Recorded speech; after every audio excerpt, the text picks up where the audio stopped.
Well, hello, composers. Good to see you today. Glad you are here with us here on Hello Composers Live. Let's just get the camera just right. Hey, everybody. Thanks so much for being here. Hello, composers. Here we go again with another live show. And remember, if you are just tuning in to this live show and you say, hey, I don't want to watch a live show, there's going to be timestamps down the bottom as soon as this is over. So you can just go to whatever place you want to go to. You want to find out about how to build a catalog. That's what we're going to talk about today a little bit on the live show today. How to build your catalog, how to take it from where it is now and get to the place you want to be, because there's a lot of reasons you want to be there. As a matter of fact, if I had a script, I could tell you why you want to be there. Is your catalog deep enough? Is it quality enough? Is it done enough? I think some of the problems we have is that we want to get submit and accepted to libraries or to publishers or put our stuff on Spotify, all that kind of good stuff. And we can't do that if we don't have catalog to put up there. So we might want to sell sheet music. We might want to have our scores get out there. Might want to have them performed publicly. But we can't do any of that if we don't have catalog. How do we convince people that we are really composers if we don't have anything we have composed? It's like telling someone, I'm a composer. And they're like, yeah, sure. And you're like, no, really, I'm a composer. I promise.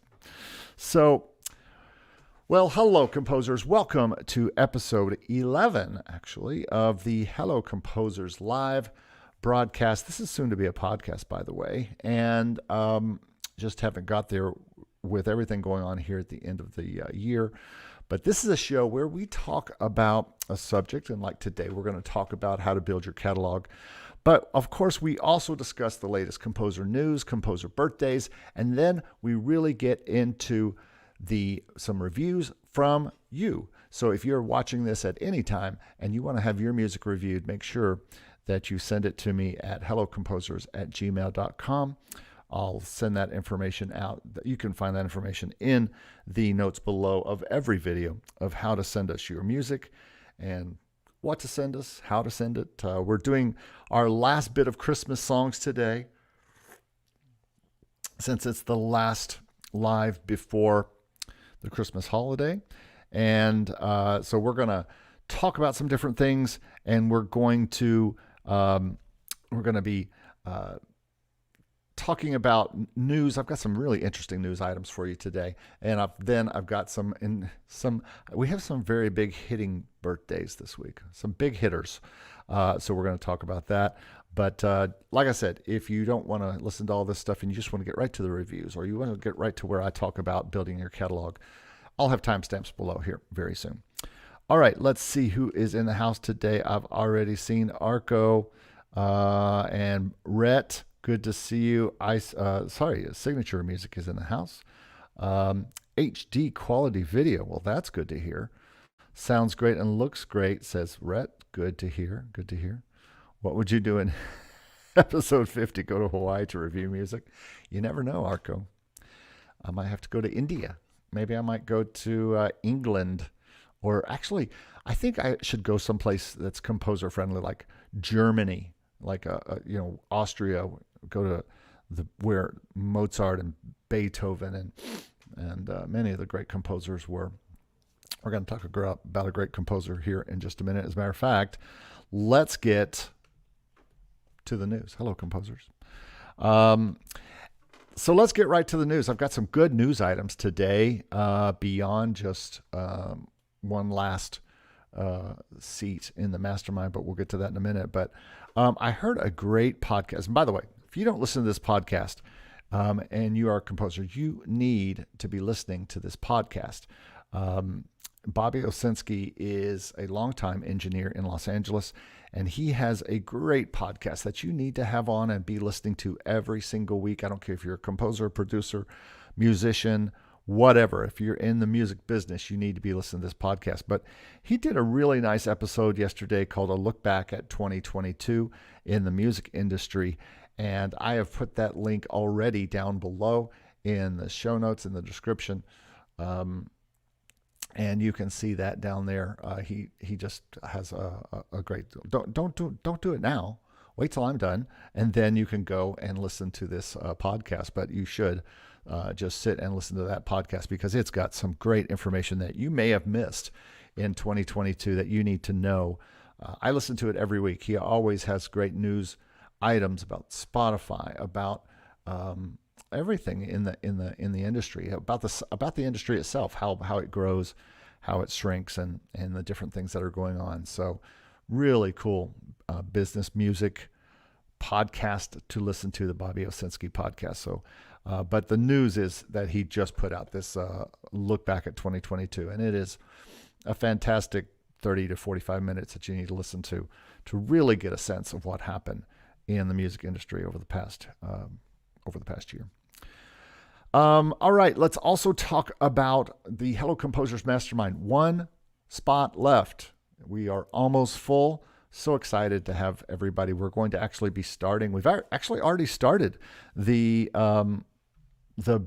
one-on-ones. Arko is in this particular thing. We have already started the one-on-one mastermind meetings. Remember, not only do you get 12 weeks of group meetings, but you also get a 3 extra one-on-one coachings through Zoom with me. So Arko and I have already met and talked. I'd like to have the first one-on-ones with everybody in both masterminds in the next few weeks so we can get started in January with the masterminds weekly. So excited about that. But just one spot left if you are interested in being in the Hello Composers Mastermind or the Make Music Income Mastermind.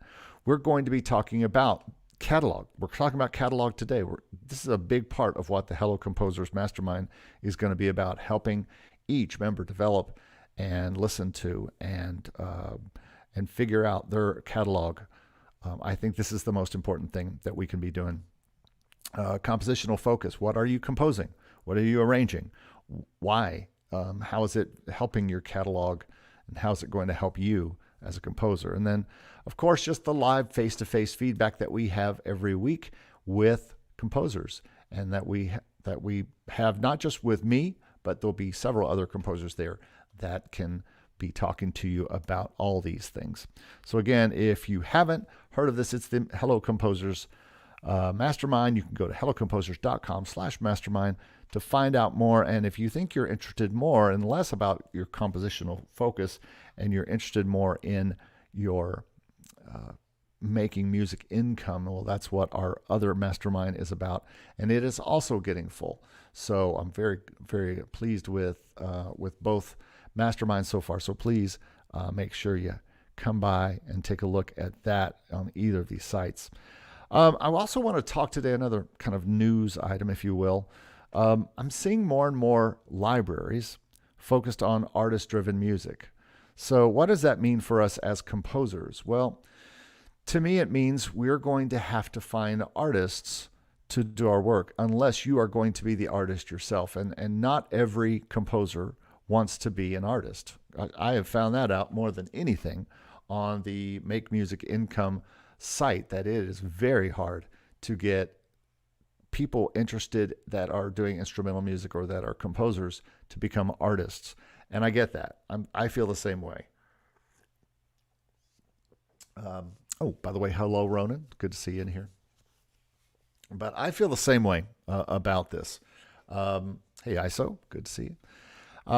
I feel the same way about being an artist, but at the same time, I am finding that libraries are asking me more and more for artist-driven music. In other words, they want albums and EPs of artists to send out to television, to film, because that is what they are getting back from advertisers and from television people and from movie people, is that they want artists. They want artist albums and EPs because they want that authentic,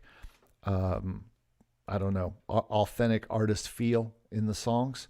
And that is the kind of songs they are wanting to use. So hearing that more and more, not just from several libraries in 1 week have told me that that's what they're looking for.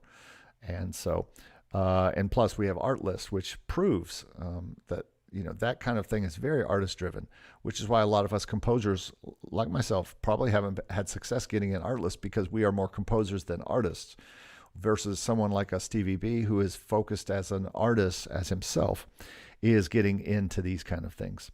And then the last news item here, MuseScore 4. Now, if you don't know what MuseScore is a engraving software. It is for making sheet music. And the most important thing that you need to know about MuseScore 4, or MuseScore in general, is that it is free. Yes, free. It has always been open. It's not open source, but it is free, and it has always been a nice one to start with. But up until now, it's not been very robust as a engraving program. But it's a very nice company to work with. It's very nice software, and I'm getting ready to try MuseScore 4 for some scoring things. And so take a look at MuseScore 4.0. I put in the description below. I put the information for that, so you can go take a look at that. Let's see if anybody has anything to say here in the chat. Pip pip cheerio, says Ronan. Let's see what else is happening. Everybody else is just saying hello to each other, so that's great. One last thing before we get to some birthdays. A lot of people have asked me to buy me a cup of tea before, and as you know, I'm not a coffee drinker, but I am a tea drinker. So if you're interested in buying me a nice warm cup of tea, because it's cold here in Florida. It's dipping down into the 60s, folks. We are freezing down here in Florida. Also, you can go to makemusicincome.com/tea or hellocomposers.com/tea, whichever you like. And there's a tax-free, a tax-deductible way to send me a cup of coffee. Or just give to what we are trying to do here on our channels. All right. Well, thank you so much for being here, everybody. And let's get into some birthdays. We got some great big birthdays, probably the biggest birthdays here on the show. Are you ready? The first one, Giacometti Puccini. If you don't know who Puccini is one of the big names in opera. And he came along right at the end of the 17th century, end of the 1800s and first of the 1900s. Was kind of probably best known after Verdi for being an opera giant with some big operas, La Boheme, Madame Butterfly. And you've probably at least heard of Madame Butterfly at some point, even if you're not an opera fan. But his birthday is on December 23rd. And not only Puccini, but Putty, my baby girl, was born today. On January 23rd, which is in 2 days. She's not much of a baby girl anymore. She is now a Disney photographer of weddings and things like that, and is just blowing it away over there. But my little girl birthday is in 2 days on the 23rd. And then somebody you might have heard of before, Jesus Christ, would you call him a composer? I'd say he's probably a pretty important figure in general, but that's why we celebrate Christmas, the birth of Jesus. So I guess you could say in some ways he created the universe, but up to you if you think that way or not. Speaking of Christians, Christian Henson, Spitfire Audio head, and just has a great channel and has been a friend to us all if we have been doing anything with music. So, all right, well, that's the birthdays this week. Let's see, anybody else have anything to say about that? Arko says he's also a tea drinker. ISO same. So we're a tea bunch here. So that's good to know.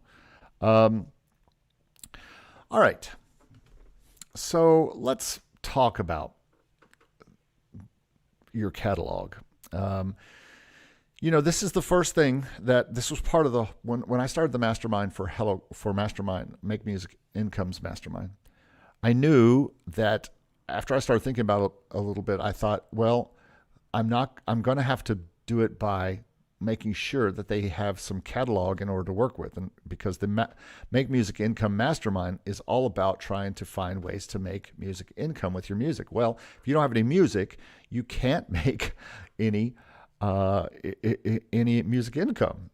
So I had to make sure that everybody who was wanting to sign up for the mastermind had the ability to sign up for the mastermind and was able to sign up for the mastermind. So what I did was I also created the Hello Composers Mastermind for those who are really wanting to work on their catalog, because that was a big deal.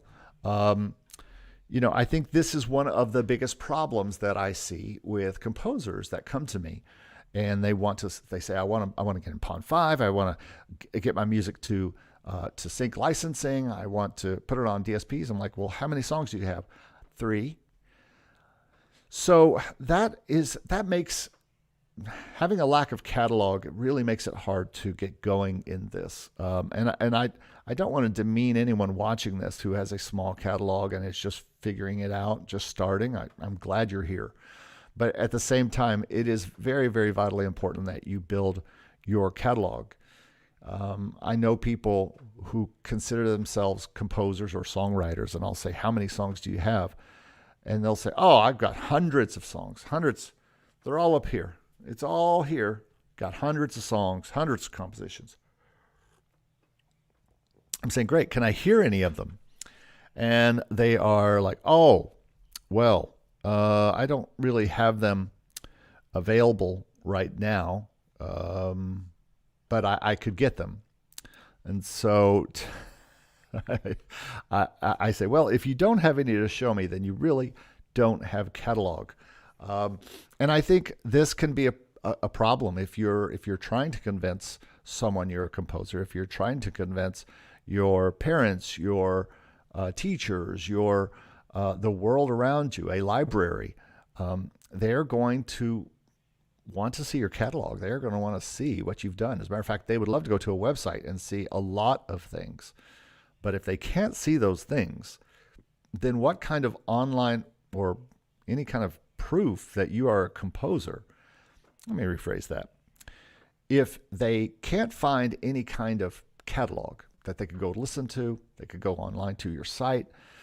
It's important, by the way, to have a composer site that has lots of examples of the things you do. If you want to see mine, you can just go to ericcopelandmusic.com. It's down in the description below as well. And there's all sorts of stuff in there. And so I think that's very important that we do that. Because if you don't, then you're going to find that you're going to have problems with getting seen and heard by people. If you don't have that kind of proof. And plus, it's also kind of motivating for yourself to have that kind of catalog and feel good about it. So let's talk about how you get there. How do you get to a place where you have a lot of catalog? And to me, this is pretty easy. You just compose a lot. And you don't just compose, you purposely compose. I do it. There's a lot of things that make me compose. Libraries make me compose, right? I have to get all my songs made so that I can send them to libraries, because libraries have asked for an album of this. I just talked to one of my libraries this week, and I have some real things I have to focus on that the library is wanting. So that is an impetus to have and build my catalog right there. I want to put stuff, let's say you want to go ahead and put stuff on Pond 5, and you want to put stuff on Motion Array or wherever you get in. Well, you have to compose the music first. And even Motion Array, they are going to require 5 songs, 5 really good songs in order to get into that library. So you're going to have to make sure that you've got, because not every song is going to be a knock it out of the park, a million seller, the greatest song you've ever written. So it's going to be important that you have a lot of songs, and at least a good amount of songs. So you could compose for yourself, certainly, but composing for libraries or for briefs, even briefs that you can't submit to. Here is a little hint that is not original to me, But whether you are with Taxi or not, and if you don't know what Taxi is, you can go Taxi Music. But Taxi offers free briefs that they send out every week. And you can only submit to them if you have paid the $200, $300 to them and a $5 submission fee each time. There's a video coming on that here in a few days. But if you haven't, it's still okay. You can use their briefs as ideas to write your own new compositions. And so to me, that is a way that you can get there, that you can start to get your stuff out and start to make more compositions and reasons to make more compositions.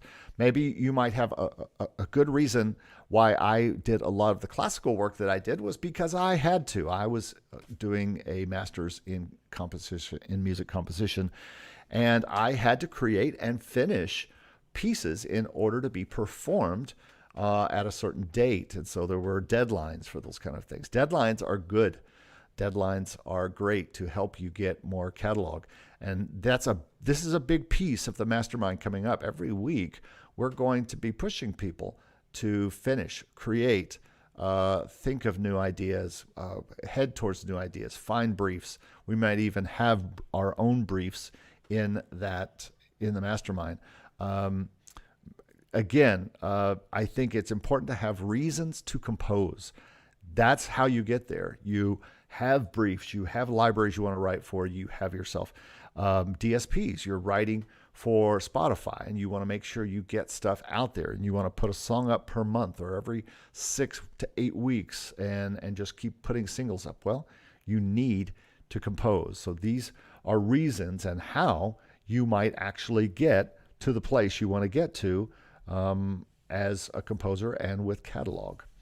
All right, so let me just give you a little bit of how I do it. And I say this very flippantly, but I just say, just compose. Just go to the piano, put your hands down.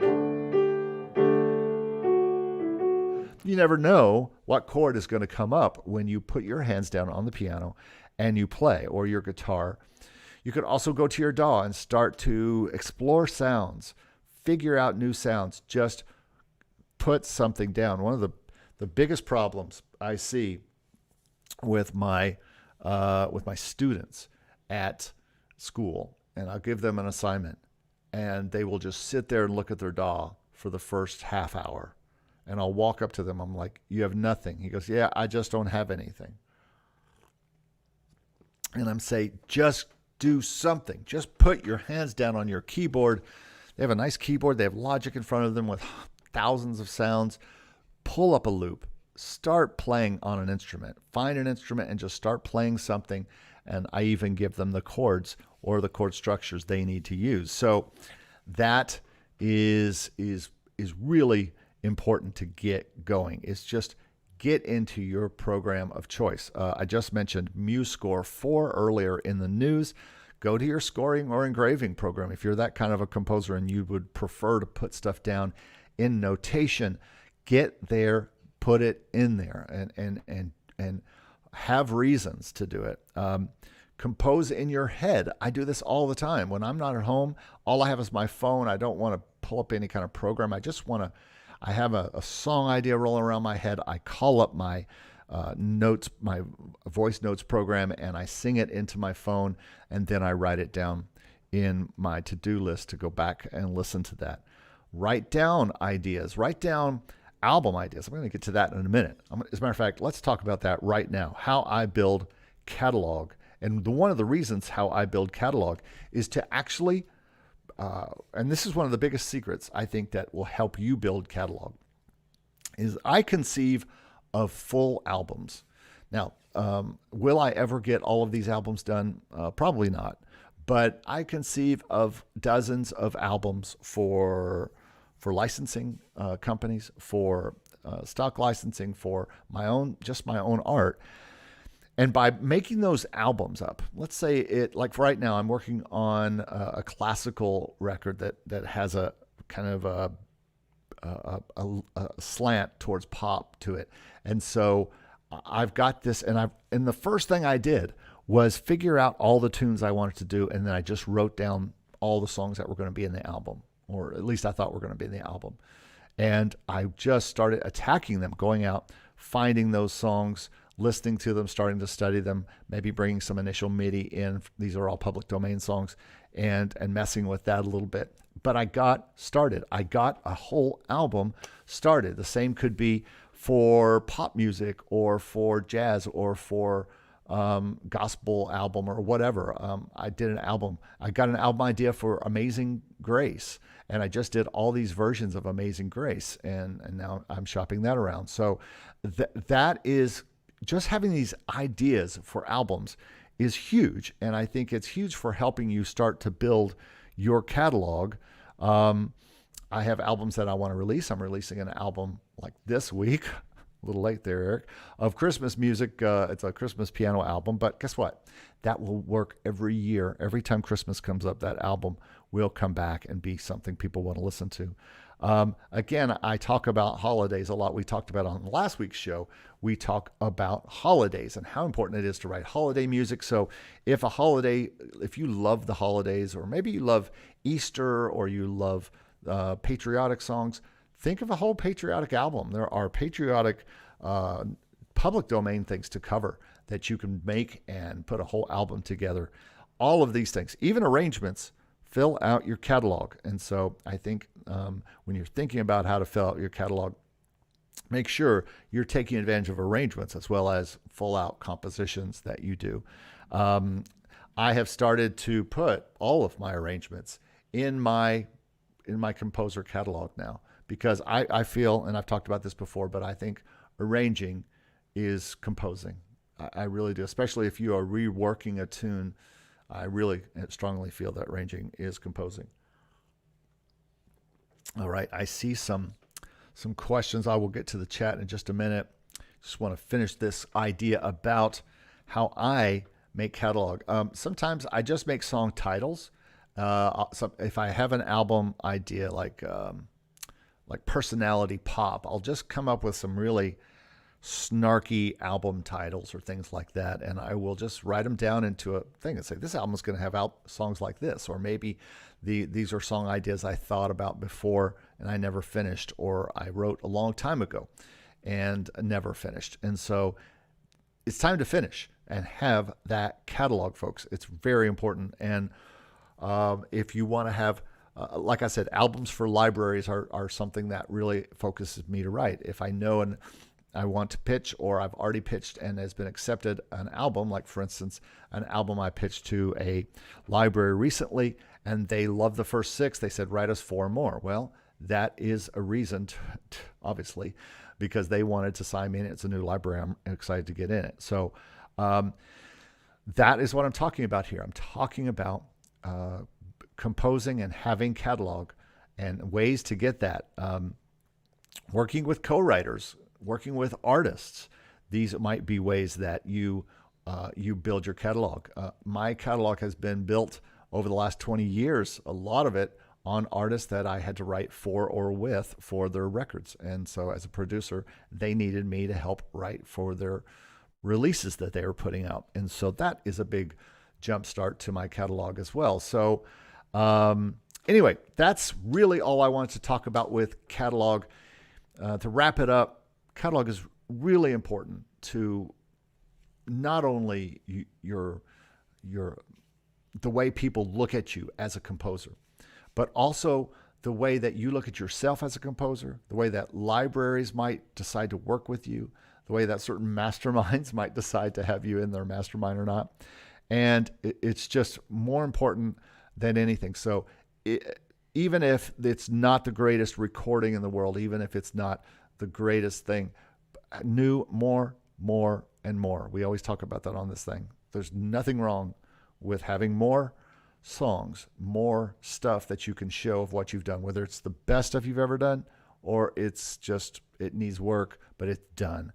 That, to me, is important. And I think that's why catalog is so crucial to every composer. And that's why I started the mastermind for Hello Composers. I really wanted to work on people's catalogs and help them move forward with their catalogs and do the things they want to do. Okay, so let's see. In the comments here, David Smith is in the house. Hey, David, thanks for being here. Hi, this was going to be my first question in the catalog. Well, in the mastermind, don't worry. We're going to be talking about it quite a bit, David, about catalog for sure. Arko says, the thing about me is I am trying so much of new kind of music that I left many existing projects unfinished. Now, gosh, I could do a whole podcast just on this subject alone, on unfinished pieces. That was one of the problems I had when I started, was that I just never finished anything. I would have ideas, and all those albums I told you I wrote down, I never finished them. I'm not sure I even started them. And so this might be a maturity thing. This might be something you do as you get older better, which is finish things. And it took me a long time to get to that finishing point. Really, it took me becoming a producer for clients that had deadlines, that things had to be done. And so I learned to make my own deadlines and be on deadline myself. But yeah, this is a problem. You've got to be careful, Arko, that you don't jump to so many different genres and projects that you don't get any done. And it's a real problem for us. Shane, good to see you in here. When does the mastermind start? Here's my goal, Shane. I would love to, I'm booking one-on-ones with everybody before we get going. I'd like to get one of those going soon so that I could get to know everybody and what they kind of expect and want to see in the mastermind. As you know, I have 2 of them, but we'll just talk about the Hello Composers Mastermind right now. Really working on catalog, compositional focus, and feedback for sure is the biggest deal every week. And basically just where you are as a composer, all that kind of stuff. So it really could start ASAP as far as I'm concerned. I think I have enough people to really go and ask what is going to be the best time. But I do believe that's going to be a morning. So Marley Music's in the house. But yes, Arko is right. January, first week of January as far as I'm concerned. But I'll be sending around an email to everyone who's in each mastermind and see what is going to be the best time for everybody. Feel free to email me too with your best times already. ISO said, that's awesome, Eric. I had workflow ideas I wanted to try and made albums out of each of those ideas. Absolutely. Albums are, it's not that we're going to release albums and that's going to be our big thing. I mean, we can still. That's not exactly the best Spotify strategy these days. I still like doing it. But I think that making those albums and making songs, you're kind of making songs in bulk that way. You're not making one at a time. You're making 10 at a time. And so I think that's pretty important here. All right. Well, if there are no other questions, we're going to get to the music listening today. So the first song that we have is from Ron Patton. And I could have also called this episode Home for Christmas, but I'll explain that in a minute. Ron didn't really give me any notes, so we're just going to go and listen to Ron's song here using Logic Lite, which I also like to call GarageBand. And we're just going to go listen to Ron's song. Got quite a few songs to listen to today, but don't think many are too awfully long. So we will listen. And this is Ron Patton, also written with his brother Arnold. This is called Home for Christmas.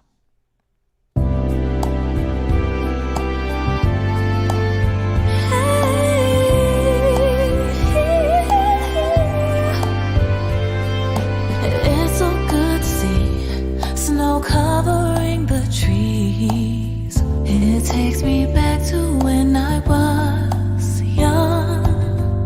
It feels the same, except for one change. Love with you has now come. Our first holiday with more to come our way. A cozy nights in store for we two. Holding you close under the mistletoe.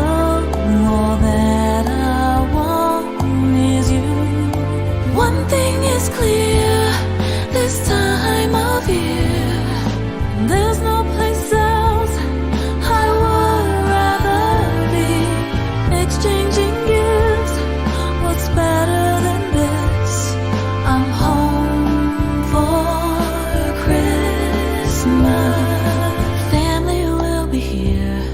coming from far and near. Can't wait to see them all tomorrow. We'll sing along to each Yuletide song just because it's Christmas.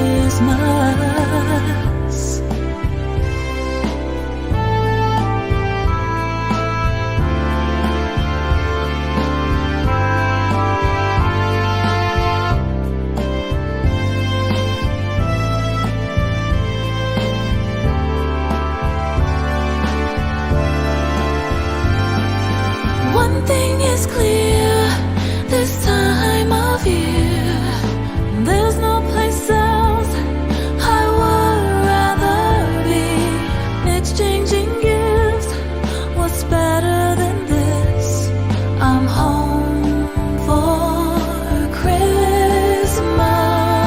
One thing is clear this time of year, there's no place else I would rather be. Exchanging gifts, what's better than this? I'm home for Christmas. I'm home for Christmas. All right. That's very nice. Well, Ron, thank you so much for sending us this song. I think my problems with this song, I think structurally it's just fine as far as chords and things. Probably could, if you're looking for arranging ideas, you could probably put some bells or something in there to make it a little bit more Christmassy. Of course, there is some demo quality here where we're dealing with more demo quality sounding drums, bass, strings, woodwinds, all that kind of stuff. It's all very nice. It's just all a little low DAW sounding. Now, like I said, structurally, compositionally, it seems fine, and the melodies are nice. The vocal's very nice. But my only problem with the vocal is that the phrasing is just odd with a lot of the things the vocals are saying, and I think it sounds like to me this might be coming from outside the U.S. I don't know. I'm just guessing. It almost sounds like it was sung by a non-English speaker who would not know where to put the right emphasis on the right syllables, as we say here in the U.S. Shane said, I love the song. I think the chorus doesn't separate itself enough from the verses. It sounds more like another verse. Yeah, I mean, I think it comes down enough that we know it's the we know it has been a chorus, because when we come back to the verse, it's very obvious that that's a verse. So maybe if you're talking about the first of the chorus where it really needs to build bigger into the chorus, that makes sense to me. I like the vibe too. It's interesting. We get so spoiled by all the sounds that we have to use, but here's the problem: people know when they're hearing. I guess it just depends on the listener, of course. But pros and libraries might know that this is a little bit more underproduced. I don't know if my mom would have known that this was underproduced. She would just said, "Oh, that's sweet." But trying to be critical here with being constructive and critical, I think that the structure is decent and good. I think maybe it could have a stronger intro into the chorus, but to me it's just here's an example of what I'm talking about. If I add this back to the stream and we just listen to something up here. It takes me back to when I was young. Right there. It takes me back to when I was young, and things like that have a strange. It feels the same, except for one change. Love with you has now come. Also, we get into a little Yoda speak, as I call it there, because if you can ever say any of your lyrics and it sounds like Yoda would have said it, like love for you has now come. You have to be careful because I don't say that. I don't say love for you has now come. That sounds like something that maybe someone would say who was not a native English speaker trying to say it to another English person. So I think Yoda speak, turning sentences around so that they rhyme, and I'm not even sure all the rhyming is great, is perfect in this, but be careful with turning phrases around English-wise in order to make them rhyme, because it just sounds odd. And it's not that it's not done all the time, but it to me, I think it could be stronger to do it, rewrite the words a little bit. And if you're going to have the song, I mean, it's a great song, and I think maybe referring back to Shane's comment, maybe the song where it goes into let's look where it goes into the chorus. With more to come our way, a cozy nice and soulful, that I want is you. One thing is clear. I think that the chorus could start, I want to be home for Christmas. One of the hardest things to get people to learn in songwriting is how to create a hook that also reveals the name of the song without just sticking a phrase at the end of the chorus and say, oh, that's what the song is called.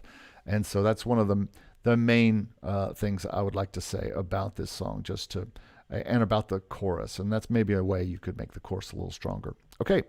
Thank you so much for that song, Ron. We're going to move now to Marcus Manderson, and his song is called Home for Christmas. Now, these came in totally separate from each other, but they both have the same name.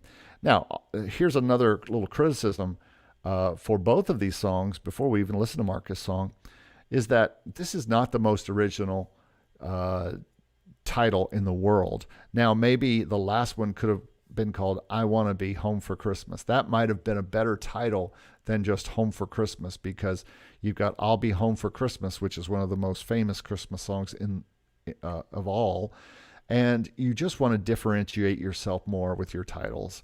And so something to listen for even before we listen to Marcus. But let's go ahead now and listen to Marcus Manderson's Home for Christmas. Here we go.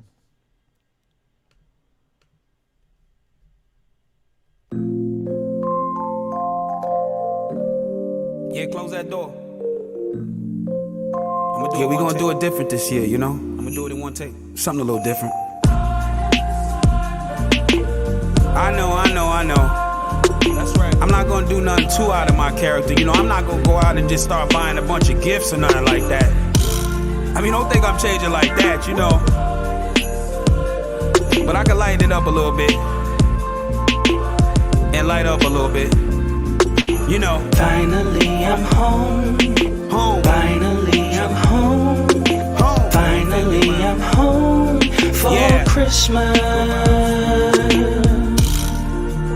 I try my best with this. Holidays, it's not the same without the relatives. Moment of silence for the ancestors. Transgressing to the essence. We gon' miss you on this holiday and everyone after. I hear silence, but it's the loudest. I mean, we hurt each other all year.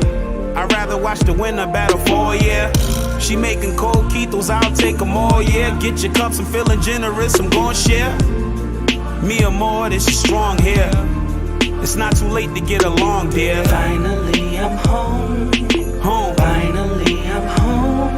Home. Finally I'm home for Christmas. I believe love conquers all. I believe. Yeah. I wish my brother Russ had his pops here, as well as Jen, as well as Toya. This is not fair. I've been so blessed I can't complain. Nobody's exempted, we all the same. One and the same. Made the correction, we connected to an infinite source of true perfection. And you ain't gotta agree, cause I'm not here to argue nor knock your beliefs. Keep all jealousy contained. We need love, not a president for change. Finally I'm home. Man. Finally I'm home. Finally I'm home for Christmas. So pure. This is so pure right I here. believe love conquers all. I believe. I believe love conquers all. I believe. I believe love conquers all. The fingers. Energy. The fingers. All right. If any of you have seen the fingers in here, that is the man right there. And yes, hip hop for the first time. Thank you, Marcus, for sending us finally some rap. This is the first time that we've had rap and hip hop. Might have had hip hop something on this show before, but that was the first time that we've had a rap tune. And let me tell you, this is a little refreshing for me. I deal with a lot of rappers at the school I teach at. And one of the hardest things to teach them is how to do a rap tune or a hip hop tune with an actual chorus of some kind. Now, like the last tune, Marcus, I feel like that the Home for Christmas chorus that you've got in the little singing part. And actually, I'm kind of an old school guy as far as when it comes to hip hop, and so I like rap that has a sung chorus. I like some melody coming in at some point, rather than just straight rap the whole time through with really no break and really no B section. I think that is not doing well to create better composers out there in the hip hop community, which is just the same loop over and over. It's like the 4-bar loop trap that we talked about. It just, it gets on my nerves after a while. But this has a nice chorus, not necessarily using a ton of super different chords, but at least a sung part that comes in. I think you could double that chorus the second time through on the second chorus and absolutely do it twice. I think it is really cool. I think it's got a cool kind of beat. Leandro has a good idea. Sleigh bells would not be bad in this, especially at least in the chorus time. But even during one of the raps, rapping over that would be very cool too. Arko says, being jazz and rock drummer, I really like that piano. Yeah, the piano's nice. I really like this. I like how light and careful you have been with this rap, because probably that non-rap people are listening to this during the Christmas time, mothers and fathers and things like that. And I always forget to say when I'm doing this show that I want to make sure that I don't get any, and this was very nice, but I want to make sure that I don't get any mature language on this show or anything like that. You didn't have that, of course, but thank you so much for showing us something like this. Again, 2 songs called Home for Christmas, very, very different. I love the fact that we have such diversity on this show as far as the different kinds of musics that we hear. All right, thank you, Marcus. If you have any other questions, be sure to email me.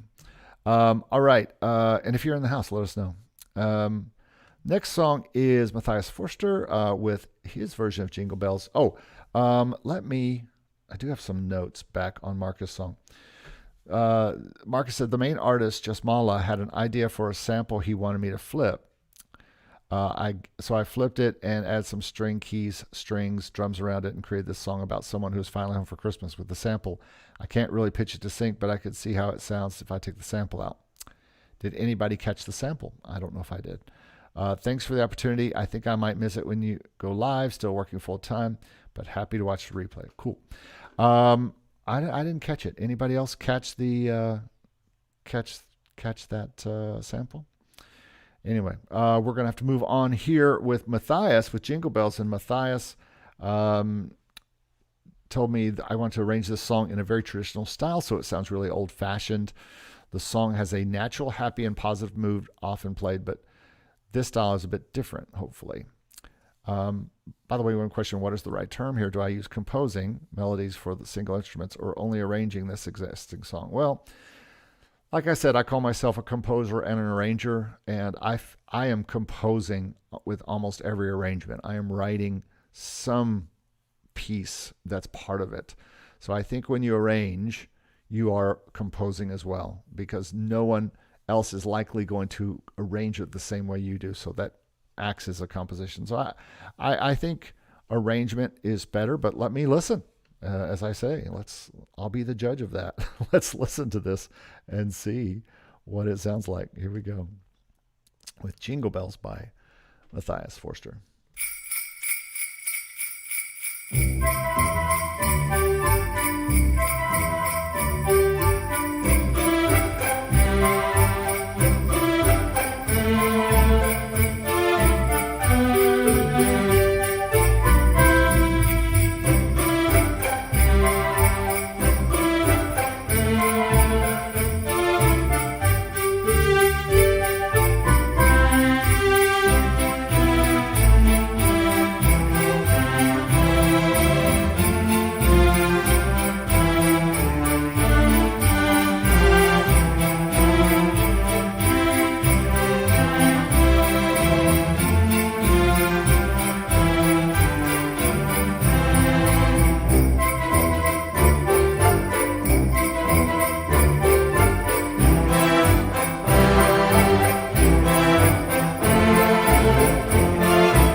Yeah, that is very interesting, Matthias. My only one of the main issues I have there with this particular tune is the strings as the lead instrument don't seem to be strong enough. I feel like there could be something that could be a little stronger in the lead, maybe trumpets, or there's a place where maybe in the second verse you could have something like a bassoon take over the verse or something. That would be, I mean, I feel like it's a very orchestral arrangement, so why not use all of the orchestra in different ways?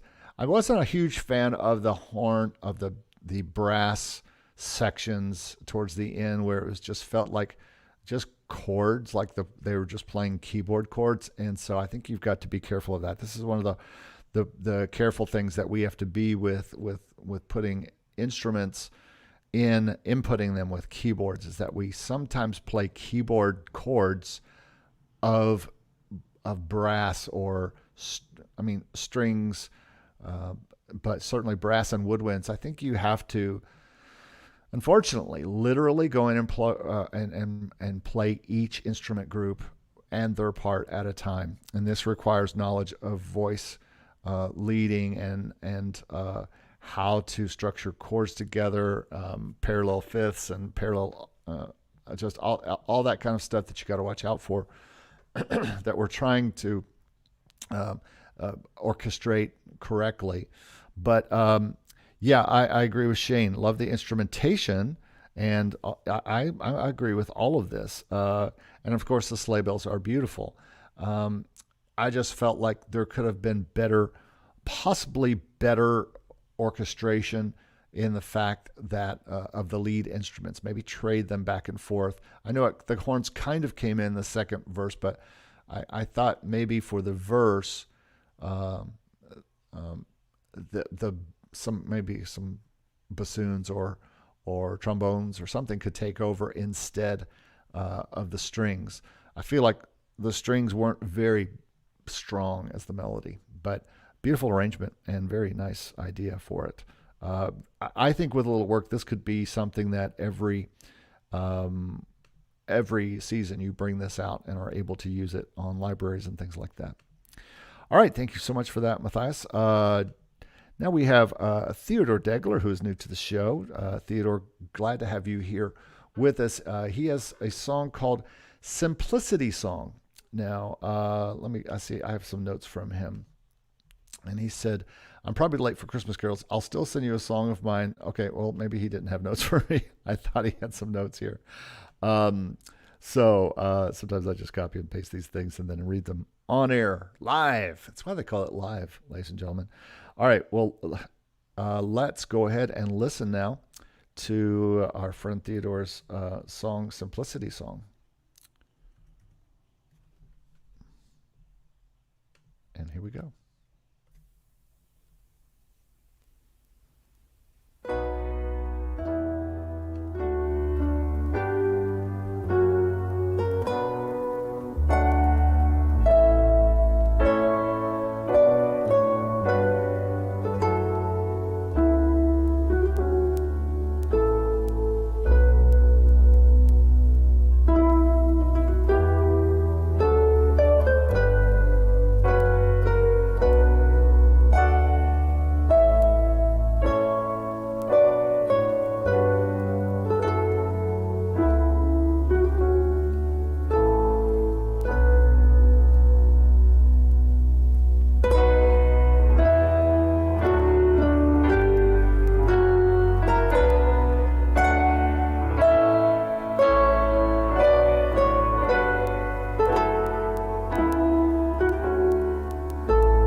I had to fade it out here because we are, this song goes on for about 5 minutes. So, yeah, very interesting tune here, Theodor.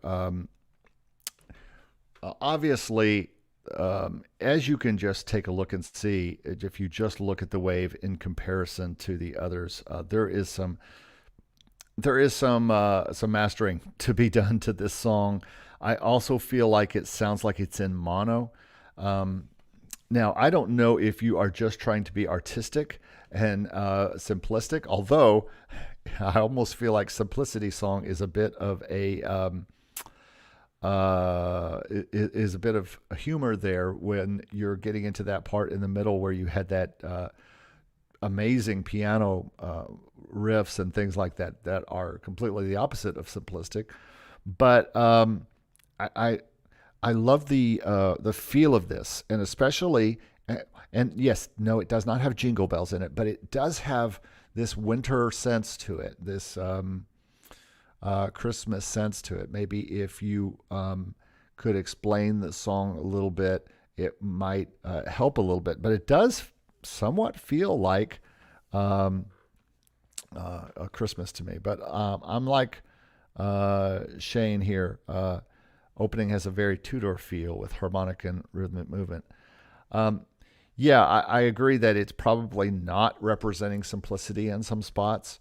Again, I don't know if that was a intentional snarky kind of thing, like you know what I mean, like very, very, very light sarcasm or irony. That your simplistic song had this great run in it and all that kind of stuff. I just love the mood of it. I think it's just got a really cool mood. But here we go. If I listen to the rest of this, I'm afraid, and I already saw a lot of it happening in this song. It gets into the rambly, what I call very rambly type of problems where there's this beautiful thing, but sometimes songs don't go anywhere, or they go too many places and they just ramble around from section to section to section, and it becomes very through composed sounding. And and not that there's anything wrong with through composed, but eventually that gets tiresome on the ears, and not everyone understands through composed music, I don't think. But very interesting song, and I'm glad you sent it to us so we could talk about some of these things. Beautiful, but I think certainly it needs to be. I think even if you did intend it to be mono, it certainly needs better production, better mastering, or at least a little bit more, a lot bit more on your output. And also maybe making sure that the recording is a little clearer. Now, you may have done the recording completely acoustically. This does not sound like it's necessarily all made with keyboards. So it just depends on how you made it and how you were able to record it. And I understand that sometimes catalog is just what you're able to do, and I get that. All right, let's move on to our next song. It's our guy, our birthday boy this month, Arko. With his first Christmas song, or at least holiday song. This is what he told me. He said, "Here you go with my first Christmas music. I just wanted to do something like holiday music for a long time. I started with piano and laid down chords in A flat major scale. Now I named it Christmas scale, haha. And composed the melody, and I orchestrated with other instruments like string, flute, guitars, drums, and bass. I added sleigh bells later on, which made it sound more Christmassy.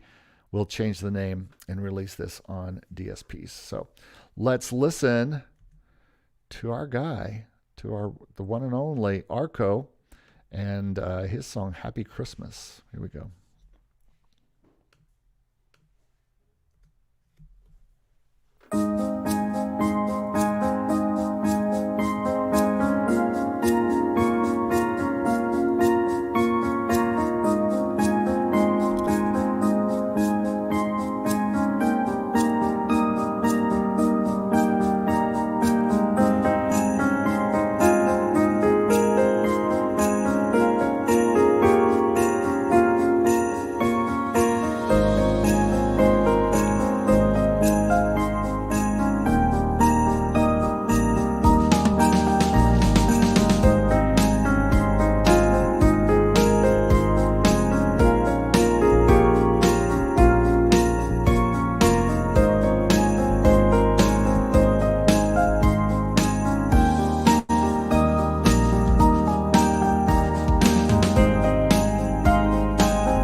Yeah, what's that ending there? It's a little...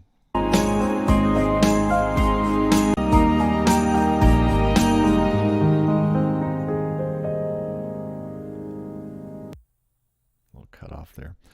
Yeah, that's a nice section, but here's my only comments to you, my friend Arko.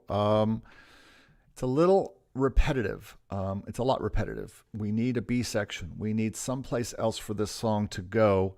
Once we've heard that a good half dozen times, maybe even 4 times, we need to go to 4 other chords or to some other chordal area where we can rest for a minute. And maybe at that point, the sleigh bells do what sleigh bells are supposed to do, which is actually kind of ring a little bit faster. I liked it. I thought it was very nice. But again, to me, it feels like the first part of a song that you're working on. I felt like it was looped and you were just bringing in different things, which is fine. You're following the rules. You're playing with chords. You're doing 4 chords, kind of a 1-4, 1-5 thing or something like that. But you're establishing an A section and you're bringing in different instruments. But I think there has to be a B section. I think there has to be something that takes our ears somewhere else tonally and chordally before we can really get invested and then come back to this section again. It could just be an A-B-A thing where you have like this bridge or this middle part where it goes to down to 4 or down to 5 and then hit some other chords other than just 1, 4, and 5 and give us something a little bit more meaty, because I think the feel is fine. It feels a little bit robotic, dun, dun, dun, dun, dun, like so. Yeah, I think Shane said something here. A little bit more syncopation. Yeah, very square is a good idea. And there's nothing wrong with square. Shane and I are both a couple squares for sure.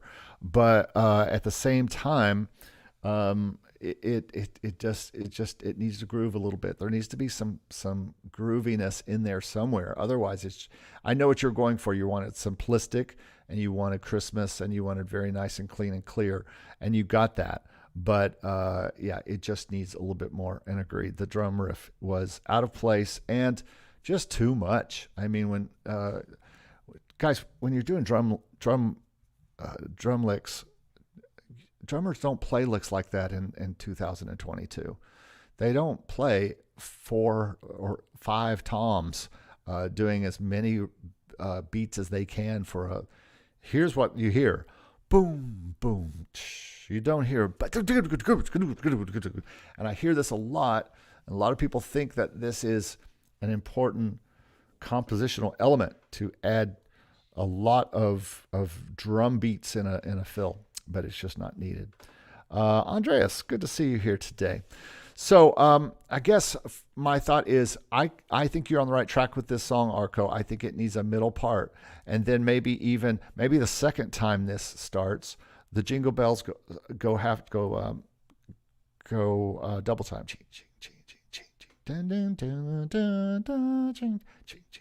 Something like that, and just kind of keep it going. But it definitely needs a B section, and we can talk about that more on the mastermind or things like that as we develop these songs. Because part of the mastermind, what I want it to be is we really are working on the songs and working on your catalog and saying, okay, what do I need to do to this one? What do I need to do to this one? What do I need to do to this one? And talking about songs every week, showing us songs, not the same song. I think sometimes we can get stuck on the same song, and I'm not working on anybody's same song for 12 weeks. I want at least 12 to 20 songs to come out of this mastermind getting pretty complete. And so we'll talk about that. All right, we got a couple more here. If we go see, our friend Mike Hawks has sent us a song, and I believe I put that on here. Yes. Jingle Bell Surf, Home for Christmas, Jingle Bells, definitely the titles so far today that are doing that. And yes, Jingle Bells is certainly public domain. There are so many public domain Christmas songs. You might think that sometimes you get a list on online and it's maybe, I don't know, 12 to 15, 20 Christmas songs that are in the quote unquote public domain, but they're not listing like older songs like in the Bleak Midwinter and Lo How a Rose Are Blooming and all these great melodies that go back farther than just, Jingle Bells and Jolly Old St. Nicholas and stuff. So lots of songs. I just did an album that I'm getting ready to release called An Uncommon Christmas, because I did uncommon arrangements and uncommon songs. But right now, let's listen to Jingle Bell Surf by Mike. Here we go.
Yeah, I love all these different parts on this mic. I love the intro thing you got going on. Bum, bum.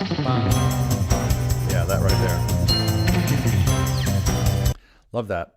Love the B parts that you've got on this as well. Love the feel. It's just perfect for Jingle Bells and for surf. I love the surf feel. I will ask one question, and that is it intentionally mono? Maybe it's not mono sounding, but it sounds like to me it's mono. And now maybe you're trying to be authentic to the times. Although I think late '60s we were definitely into stereo recording. So or whenever the Beach Boys, I guess '63, '4, early, I guess maybe early '60s, but still I think stereo was a thing. But either way, it sounds very cool and great ending on it. Shane says the third measure of the B section could have different notes. So yeah, I like where you've gone with this. I love the arrangement. I think production wise, I think there could be a little bit better production, but maybe I just heard it wrong through these speakers. I haven't listened on my system in there. Would be good for a Heartbeat Christmas episode. I'm not sure I know what that is, but there you go. We all want to get on episodes. I've had at least 4 or 5 Christmas placements so far this December. I'm hoping that I have the amount that I had last year, right around like Christmas Day and after Christmas Day. I had a lot of placements with some of the Christmas catalog I have on One Library. So I'm hoping more Christmas things get placed in December. But so far, it's been a pretty good December. Handful of placements, which is neat. All right. So, Arko, you are about to get in touch with Shane because you are going to be in the mastermind together. So, we'll talk more. But if you guys want to email me and talk, you certainly can, and I can introduce you guys. All right. So the last one we have is some goofball named John Eric Copeland. This is, I'm finishing up this album, like I said, called An Uncommon Christmas. And I just kind of fell in love with this song. I really wanted to, there's several different melodies for In the Bleak Midwinter. And I chose the one that I had recorded earlier in my career for a Christmas album.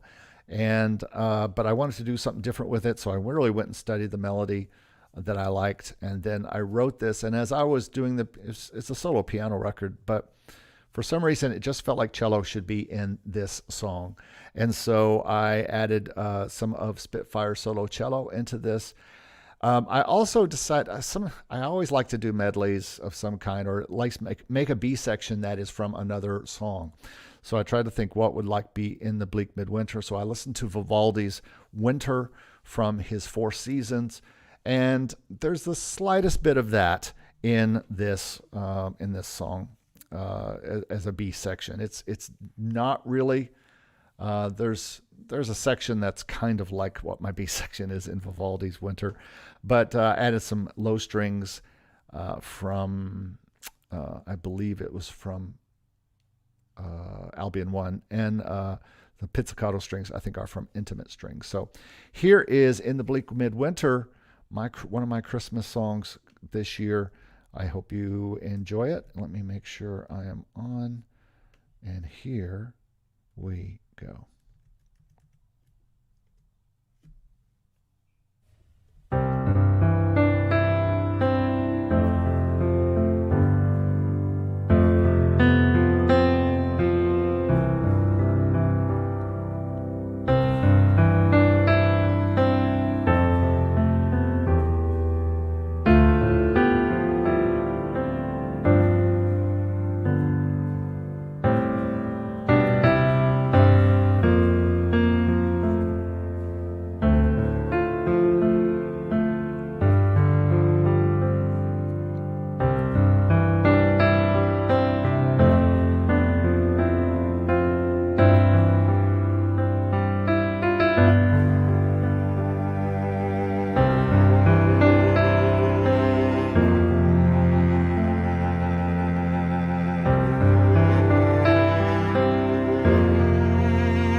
Yeah, thank you so much, everybody. That solo cello, that is a library that I paid for, I think around this time last year when they were offering sales, or at some point. I think whenever they did the 50% off sale, I bought the solo cello because solo cello is something I just love working with. And my goal is really to buy a lot of great solo instruments to play.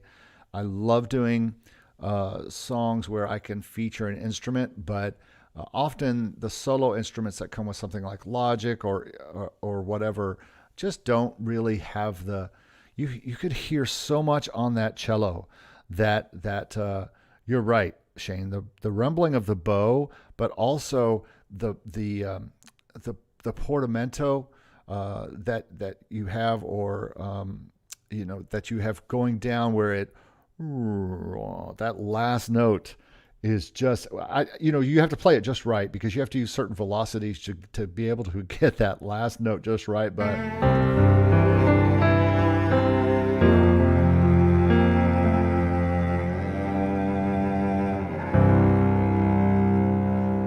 that slide down, just I have to take credit for it because I played it, but at the same point, that sample, when played correctly and when use the modulation wheel with that, it really is nice. And so I am on the lookout. I'll probably do some other Spitfire solo instruments. I did a solo trombone from a company called 8DO, I think it's called. Was not impressed. I'm looking for really good. I tell you, the ones that I'm gonna have to buy is the sampling modeling brass, I believe, where you can buy the individual things and play them with the mouth controller. I mean, they are almost indistinguishable. And if our guy Marley is in here, he knows because he does a lot of that stuff. But those beautiful instruments, to play them realistically from a keyboard is difficult, and you have to play them like a player would play them. And I worked with a cellist a lot at the end of my my master's, and I saw a lot of things he was doing and stuff like that.